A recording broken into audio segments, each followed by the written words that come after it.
guys, this is Tu with U2 Lifestyle, and today is going to be such a fun day. I'm so excited to share this day with you. I've got my red shirt on, so I'm ready to harvest some radish today and show you what I did. But before I start, I want you to take a look at this beautiful garden. It has fully recovered, well, not fully, but it has recovered quite a bit from the Texas storm, the snowstorm that we had. Now this right here is cilantro. It's bolting to seed, and I'm leaving it like that because I like the flowers to help the bees and to help with the pollination process. So earlier today, bees everywhere, and you may see one or two still here, but bees everywhere. So I'm gonna let this bolt to seed because I'm gonna collect the seed and be ready for next time. But actually, I still eat the little leaves off of the cilantro. The big leaves down here is more recognizable for most of y'all. Those for sure, we use that in salsa. But I don't have any problem eating the leaves up here. No problem at all. And a little secret for you guys is once this thing has matured and bolt to seed, so I also eat the root.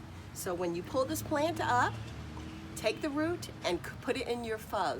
Yes, pho real. It can be done because I do it. Great in soups. I cut the root, clean it, and put it in a freezer bag, put it in the freezer, and I'm ready for my stock, soup stock. Oh my gosh. So remember me telling you about my sugar snap pea? Look how high it's gotten. And actually this morning I was harvesting some sugar snap pea and snow pea leaves. Kale doing fantastic. Look at that. Beautiful kale, fantastic. Also this morning, I was picking a bunch of strawberries and my husband and I were just munching away on the strawberries. Beautiful strawberries. Made it through the freeze. Unbelievable. That's such a beautiful little tiny plant. Made it through that terrible freeze. All right. Among all this cilantro is actually tomatoes that I had planted from seeds. Look at that. It's about 2 feet tall, and I'll be removing these really soon. Remember my little concept of growing up this little string vine thing? Look at that. Working like a charm. Look, it's following up the string, all the way up, finding some sunlight. My pole beans, climbing up a string. The main event of harvesting my radish. I am so excited. You know, I love digging into and pulling things up. Now, I forgot my gloves, so I hope the worms won't get me, okay? But we'll see. Okay, so the radish itself, and I love this right here. The radish itself, I planted on March the 1st.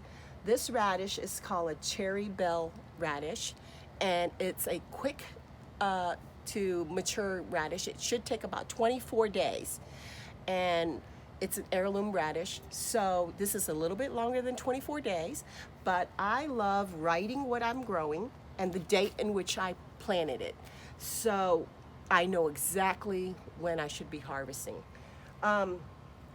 Okay, so to grow radish is so simple. Since it's a root plant, it's very sensitive to disturbances, so you definitely don't want to be like growing it in a little pot, then transferring the plant into the ground. Grow it directly into the ground. Now, usually these stuff tends to grow in more cooler weather, but I like to just keep on going because that's how I do things. So I'm just gonna keep on growing until it just doesn't do well anymore. And this stuff right here, it's nice to just kind of spread some seeds out every 1 to 2 weeks. That way you have an endless supply of radish. Always grow it in soil that is a little bit loose so that you can easily pull it up. All right, let's see what we got. Oh my gosh. Please, Lord, don't let a worm jump out at me. Okay, I got it. Okay, let's see what I got here. Oh my gosh. It's so fun. Look at that. Oh my gosh. Oh my gosh. See, that's why I wore a red shirt, because it's like my lucky shirt for radish pulling. Oh, not too big. Oh my gosh, oh my gosh. Okay. Oh, that's not too big. But these are great. Oh my goodness. Look at that. Okay, we're gonna, so far nothing has jumped out at me.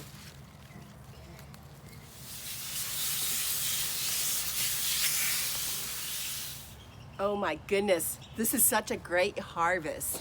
So yeah, just basically a month, and this is what I got. So let me show you how I started that. You find an area that you want to grow it, that you can remember. And all I do is I take my finger, poke a hole about 6 to 8 inches apart. I drop my seed into those holes.